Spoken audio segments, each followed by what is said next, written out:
প্রিয় বন্ধুরা, রামিসাকে দর্শন করছে মঙ্গলবারে দিবাগত রাত্রে।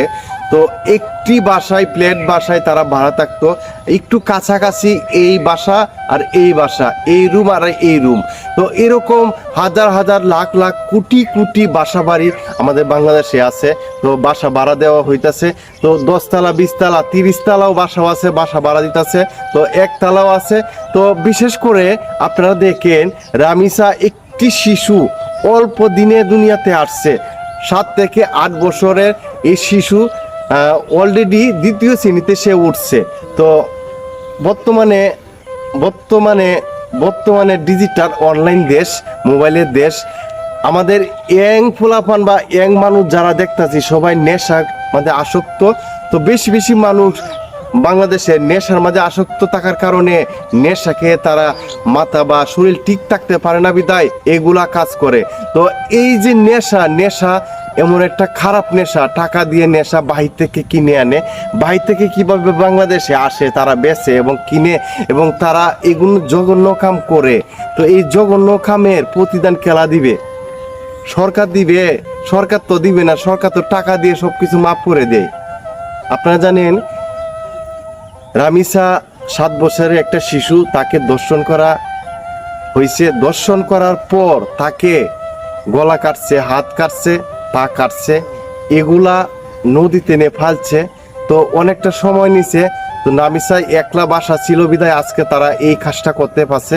আপনারা জানেন, একটি শিশু কিভাবে নিরাপত্তা থাকবে এই বাংলাদেশের মধ্যে, কিভাবে নিরাপত্তা পালন করবে বলেন? তারা স্কুলে যায়, প্রাইভেটে যায়, কোচিংয়ে যায়, তো বিভিন্ন আত্মীয় স্বজনের বাড়িতে যায়।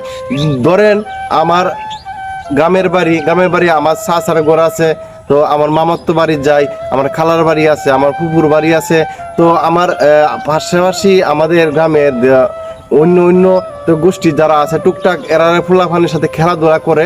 একটা শিশু খেলাধুলা কিভাবে নিরাপত্তা পাবে? ধরেন একটা নারী একটা পুরুষ, রাত দিন তফাৎ আছে, রাত দিন বেশ কম আজকে। একটা নারী একটা শিশু সবসময় একটা পুরুষকে দেখলে এমনি ভয় পায়। তো একটা শিশু সে বুঝে না, সেও বুঝ। একটা পুরুষ নিয়ে তারা কি করবে, কি খাওয়াবে, কি দেখবে, কি না করবে, সে বুঝতে পারে না। এমন একটা 7 থেকে 8 বছরের শিশু, তাকে নিয়ে দর্শন করে এরকম কুকঙ্গ কাজটা যে করছে, বাংলাদেশ সারা বিশ্বে মানুষ দেখছে। এখন ডিজিটাল যুগ, 24 ঘন্টার ভিত্তিতে ফাঁসি না দিলে জনগণের হাতে তুলে দেওয়া উচিত। যেমন দর্শন মামলা যারা করে তারা ফাঁসি ফাঁসি ফাঁসি, একদম ফাঁসি দিয়ে তারা মরতে হবে। এটা নিয়ম করলে আমাদের মাননীয় প্রধানমন্ত্রী তারেক রহমান দেশে নতুন প্রধানমন্ত্রী হয়েছেন। আশা করি কি আইন করেন, কি প্রণয়ন করেন, সকলেই তার আস্থা সবার উপর আছে। তিনি যে ভালো মনে হয় ওইগুলাই করবেন। তো আশা করি একটা দর্শনকারী সরাসরি তাড়াতাড়ি ফাঁসির মঞ্চে এনে ফাঁসি দেওয়া হোক। এটাই আমাদের সকলের কাম্য, সকলের ভালোবাসা। প্রত্যেকটা পরিবারে সন্তান আছে। আল্লাহ তাআলা মানুষ দিয়ে মানুষের খেলামেলা, এই খেলামেলা করতে গেলে মানুষকে দেখতে পারে না। এই দুনিয়াটা গুল মস্ত বড় ভুল।